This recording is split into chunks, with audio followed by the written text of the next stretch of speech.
तो केंद्रक को कहा जाता है हिंदी में न्यूक्लियस, क्या कहा जाता है, और अदर लैंग्वेज में कहा जाता है प्रिंसिपल ऑफ सेल कहा जाता है। क्या कहा जाता है, सेल का जो भी फंक्शन होगा, जो भी कंट्रोल एंड कोऑर्डिनेशन होगा, वो सारा किसके पास होगा, न्यूक्लियस के पास। किसके पास होगा, जैसे मान लीजिए गुरुकुल है तो यहाँ का जो डायरेक्टर है तो उसका सारा कंट्रोल किसके पास है, उस डायरेक्टर के पास। उसी प्रकार ये सेल का डायरेक्टर क्या होता है, न्यूक्लियस होता है। सारा कंट्रोल, हाँ, मेटाबॉलिक प्रोसेस जो भी प्रक्रिया होगा सारा किसके द्वारा होगा, न्यूक्लियस के द्वारा।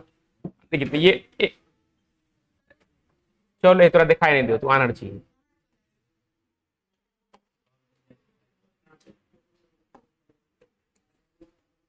देखिए ये क्या हो गया, सेल हो गया। और सेल के इन साइड में, किसमें, इन साइड में गोलाकार और अंडाकार संरचना पाई जाती है, जिसे हम क्या कहते हैं, केंद्रक या न्यूक्लियस के नाम से जाना जाता है। देखिए द मेम्ब्रेन बाउंड, मेम्ब्रेन का मतलब होता है ये कोशिका झिल्ली से घिरा होता है।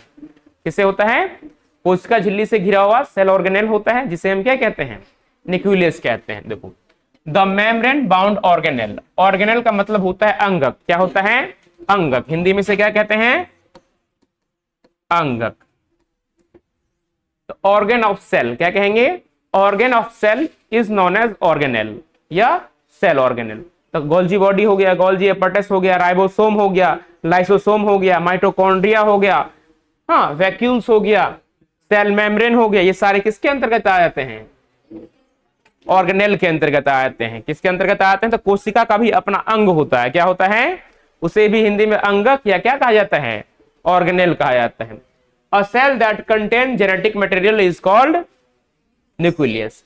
कोशिका द्रव में पाए जाने वाली वह गोलाकार संरचना व वह मेम्ब्रेन झिल्ली से घिरी हुई संरचना जिसके अंतर्गत अनुवांशिक पदार्थ पाया जाता है, उसे हम क्या कहते हैं, न्यूक्लियस के नाम से जाना जाता है। अब देखिए ये जो संरचना है ना, गोल वाला पार्ट एकदम, ये क्या कहलाएगा, न्यूक्लियस कहलाएगा। अब मान लीजिए इसके एक साइड ये वाला पार्ट घेर दिए, तो ये चीज क्या कहलाएगा,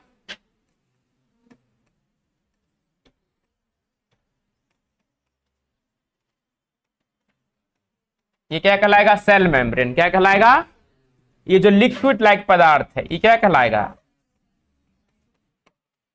साइटोप्लाज्म। क्या कहलाएगा, साइटोप्लाज्म। और साइटोप्लाज्म के इन साइड में, हाँ, साइटोप्लाज्म के अंदर में यानी बीच में वाला जो पार्ट होता है वो गोलाकार संरचना, क्या कहेंगे, the membrane bound organelle within a cell that contain genetic material is called nucleus. तो ये हो गया सेल मेम्ब्रेन। क्या हो गया, ये क्या, ये वाला पार्ट क्या हो गया, साइटोप्लाज्म। ये जो गोल संरचना आपको दिखाई दे रहा है उसे हम क्या कहते हैं, न्यूक्लियस या केंद्रक के नाम से जाना जाता है। अब देखिए ये वाला पार्ट जो हो रहा है ये इसका अपना मेम्ब्रेन हो गया। न्यूक्लियस क्या है, डबल मेम्ब्रेन बाउंड ऑर्गेनेल है, इसके पास अपना मेम्ब्रेन होता है, जिसके कारण न्यूक्लियस साइटोप्लाज्म से क्या होता है, अलग होता है। क्या होता है, देखिए जब अंडा को आप तोड़ेंगे ना ऑमलेट बनाने के लिए, तो बीच वाला पार्ट जो यॉल्क निकलता है, क्या निकलता है, तो देखिएगा वो जल्दी टूटता नहीं रहता। जब तक आप उसको नहीं मिलाएंगे ना, जोर से नहीं हिलाएंगे, तब तक उसका मेम्ब्रेन नहीं फटता है। और जब पूरा चम्मच से मिला दिया, पूरा दोनों साइटोप्लाज्म और न्यूक्लियस दोनों क्या हो जाएगा, मिक्स होगा। और देखिए अगर अंडा तोड़ के आप गिरा भी दिए तो भी वो बीच वाला पार्ट क्या रहता है, मिक्स नहीं होता रहा, वैसे का वैसे रहता है। किसके कारण, न्यूक्लियर एनवलप या न्यूक्लियर मेम्ब्रेन के कारण। तो न्यूक्लियस का जो आउटर सरफेस रहेगा, न्यूक्लियस का जो बाह्य आवरण रहेगा, उसे हम न्यूक्लियर मेम्ब्रेन कहते हैं। क्या कहते हैं, हाँ, तो क्या कहेंगे, the outer membrane of nucleus is known as nuclear membrane. ठीक है। और न्यूक्लियस के अंदर क्या होता है, न्यूक्लियस के अंदर एक गोलाकार संरचना पाई जाती है, जिसे हम क्या कहते हैं, न्यूक्लियोलस के नाम से जाना जाता है। देखो तो न्यूक्लियस तो खुद ही एक गोलाकार संरचना हो गया, और न्यूक्लियस के अंदर भी एक छोटा गोल संरचना होती है। हो गया बड़का वाला बिंदी हो गया, ये होगा छोटका वाला बिंदी। हाँ, जिस लड़की से ना बड़का वाला टिकट, साउथ इंडिया की जो लेडीज सब होती है बड़का बड़का लगाती है यहाँ पे, कलकत्ता वाली सब, कलकत्ता वाली लेडीज सब जो होगी ना, उसका जो बिंदी होगा बहुत बड़का बड़का ललका कलर यहाँ पे साट ले गया, देखिए डर लगेगा तुमको। और उसमें भी क्या है, वो एक छोटा सा रहता है, तो जो छोटा सा रहेगा वो क्या कहलाएगा, न्यूक्लियोलस। क्या कहलाएगा, न्यूक्लियोलस। और जो बड़ा सा रहेगा वो क्या कहलाएगा, न्यूक्लियस कहलाएगा। ठीक है। इसके अंदर देखिए ये जाल जैसा संरचना है इस टाइप का, इसे क्रोमैटिन कहते हैं। क्या कहेंगे, क्रोमैटिन कहा जाता है। क्या कहता है, क्रोमैटिन। अब देखो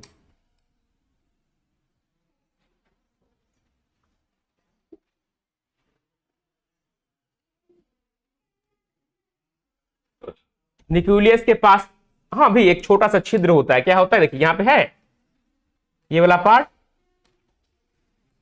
कट है ना, ये क्या कहलाएगा, न्यूक्लियर पोर कहलाता है।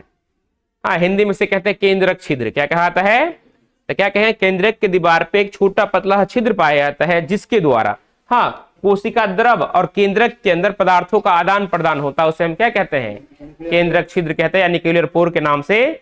लोहा का दीवार उवाल काटने वाला ब्लेड देखा है, एकदम गोल होता है ना, अधिकतर साइड से ऐसा ऐसा रहता है, छुटा हुआ नहीं रहता है, उसी प्रकार देखिए गोल संरचना है, इस पे एक छोटा सा छिद्र हो गया, तो जो छिद्र रहेगा वो क्या कहलाएगा, न्यूक्लियर पोर कहलाएगा। क्या कहलाएगा, अब देखो जो सेल के अंदर रहता है साइट, जो सेल के अंदर लिक्विड तरल पदार्थ रहेगा वो क्या कहलाएगा, तुम लोग बोलता काहे नहीं है, साइटोप्लाज्म कहलाएगा। क्या कहलाएगा, न्यूक्लियस के अंदर जो द्रव रहेगा, जो लिक्विड रहेगा वो क्या कहलाएगा, या न्यूक्लियोप्लाज्म के नाम से जाना जाएगा। तो केंद्रक के पास अपना लिक्विड होता है, अपना द्रव होता है, अपना तरलीय पदार्थ होता है, उसे हम क्या कहते हैं, न्यूक्लियोप्लाज्म कहते हैं। क्या कहते हैं, देखिए जब न्यूक्लियस का डिवीजन होगा, केंद्रक का डिवीजन होगा तो कैरियोकिनेसिस कहलाएगा।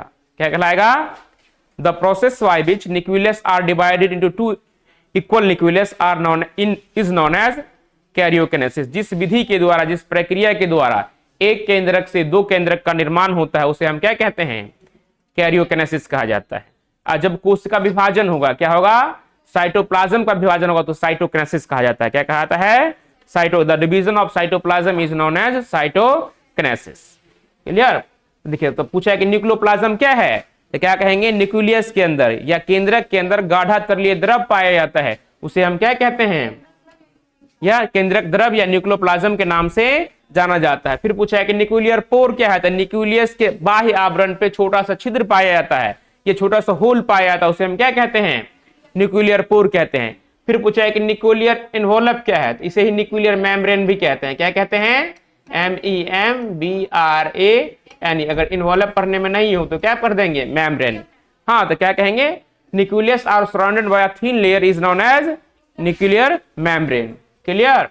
क्रोमैटिन तो क्या कह देंगे, न्यूक्लियस के अंदर हाँ जाल जैसी संरचना होती है जिसे हम क्या कहते हैं, क्रोमैटिन कहते हैं। क्या कहते हैं, क्रोमैटिन। न्यूक्लियोलस क्या है, तो न्यूक्लियस के अंदर गोलाकार संरचना को क्या कहा जाता है, न्यूक्लियोलस के नाम से जाना जाता है। यही संरचना किसका था, न्यूक्लियस का। तो देखिए इसका डिफिनेशन बनता है, क्या कहेगा, व्हाट इज न्यूक्लियस, तो क्या कहेंगे, द मेम्ब्रेन बाउंड ऑर्गेनेल, वैसा कोशिकांग जो किससे घिरा रहेगा, मेम्ब्रेन से घिरा रहेगा, और जिसके अंदर अनुवांशिक पदार्थ डीएनए आरएनए सब पाए जाएंगे, हाँ क्रोमोसोम गुणसूत्र पाया जाएगा, उसे हम क्या कहते हैं, न्यूक्लियस या केंद्रक के नाम से जाना जाता है। समझ गए, ये लिखिए।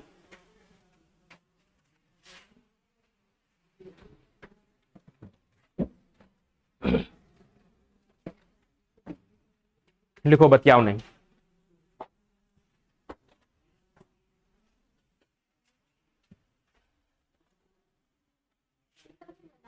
नहीं अभी नहीं बनाई।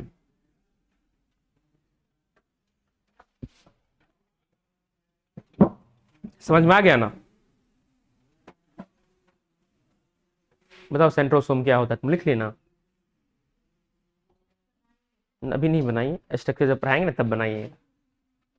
सुनाने के डर से तुम चित्र बना रही है।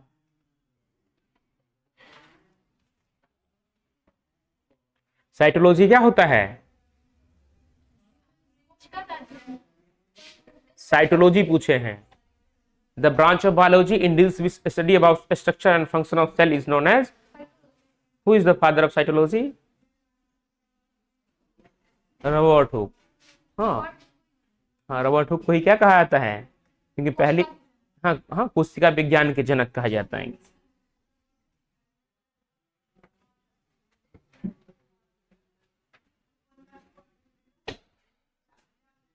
ठीक है कृष्णा भैया, बंद करते हैं, हमको लगा कि रिकॉर्डिंग नहीं करते हैं, पढ़ा देते हैं।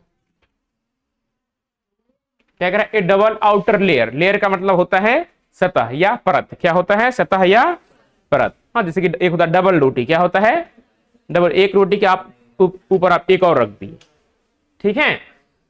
देखिए क्या है, a double outer layer of nucleus is called nuclear membrane. हाँ, the outer membrane usually remain continuous with the endoplasmic reticulum and also bears ribosome. अब देखो यहां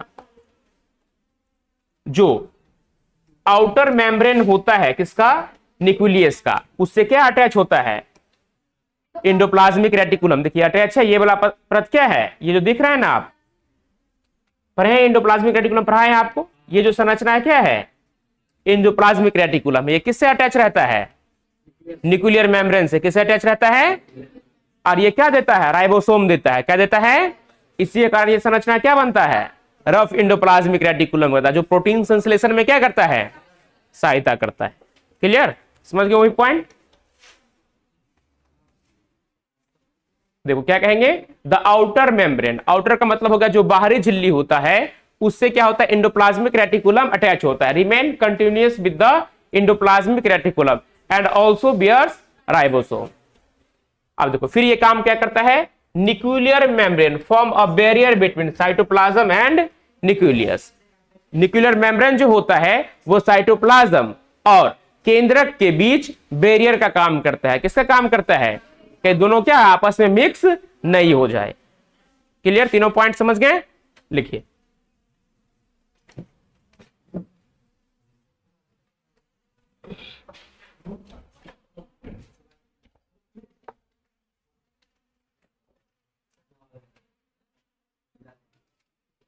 हेलो, क्लास में तो बस बस एवरोज